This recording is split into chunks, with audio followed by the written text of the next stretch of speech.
Bonjour, are you ready pour une nouvelle vidéo? Bonjour, je taquine. Comment ça va? Aujourd'hui, on se retrouve pour une nouvelle vidéo. On va voir ce que c'est et la belle, ou bien en français, c'est l'olibéré.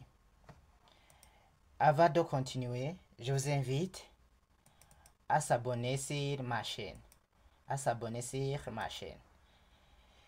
Donc la fois passée, on a vu comment on a installé un formulaire et comment on a mis une zone de texte ou bien un champ de données. Par exemple, on avait mis une zone de texte qui était comme tel. Ok, supposez qu'on vous donne donc que vous voyez une zone de texte comme ça. Est-ce que vous saurez de quoi vous allez taper dans la zone de texte? Non? Est-ce que vous saurez que vous taperez le nom, le prénom, l'adresse email, le mot de passe, ainsi de suite?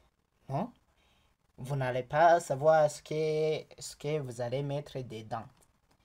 Pour cela, il faut mettre un mot, deva ou bien haut pour savoir de quoi tu vas mettre dedans. C'est pour cela que on va étudier ce qu'on appelle le label. Donc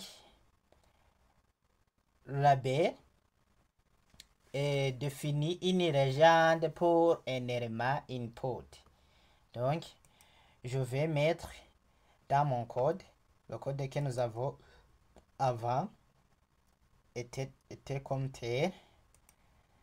Donc je clique ici tabulation pour indenter mon code toujours. Je mets la balise qu'on appelle label.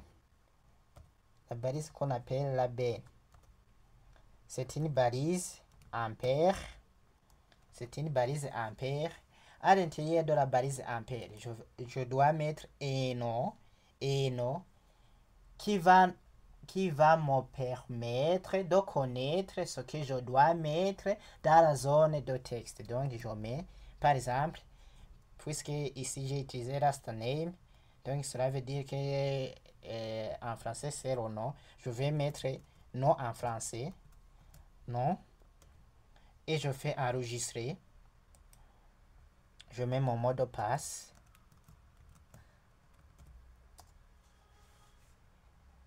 Maintenant c'est bon. Je reviens sur mon formulaire et je fais actualiser. Ici, je clique sur cette flèche. Maintenant, on sait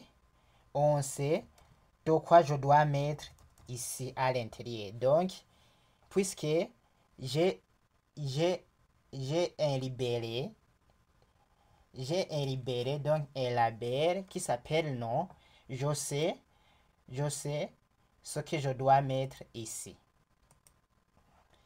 Ainsi, je vais ajouter quelques attributs à la label, à mon libellé, à mon label et mon input.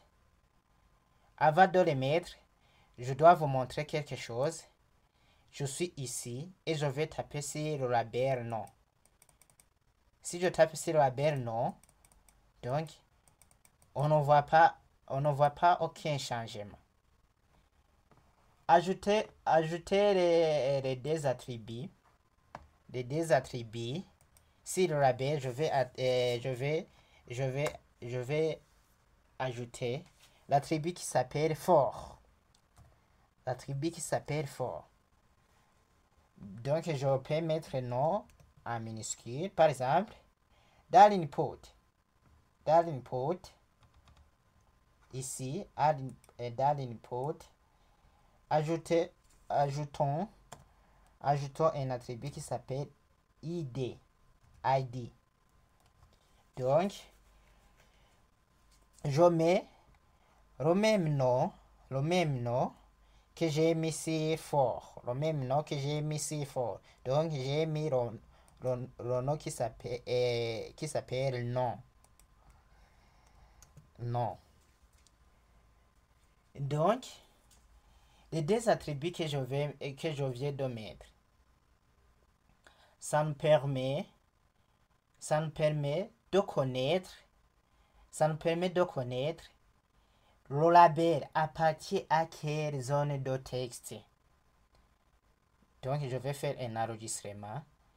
Avant de faire un enregistrement, vous allez remarquer quelque chose. Si vous ne faites pas un enregistrement, ici, vous trouverez votre fichier est sous forme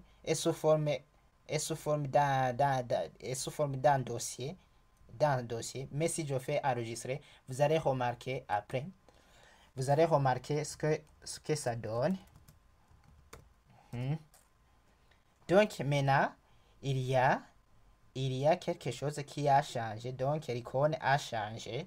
Donc cela veut dire que l'enregistrement a réussi. Donc je retourne sur mon formulaire. Toujours avant de faire actualiser la page, je clique ici. Vous ne voyez pas aucun changement. Mais si je fais actualiser, et si je clique sur le label, le curseur va se pointer sur la zone de texte correspondante. Donc, cette zone de texte, on va voir le curseur ici dans la zone de texte. Donc, je clique sur le label. Donc, on voit le curseur qui clignote dans la zone de texte. Et le label nous a permis de savoir de quoi je dois entrer dans la zone de texte. Par exemple, je mets un nom qui s'appelle Jean, par exemple. Maintenant, c'est bon, je peux même effacer. Je peux même mettre Pierre. Tu peux mettre un nom que tu veux. C'est ici qui prend fait cette leçon. Merci, à la prochaine.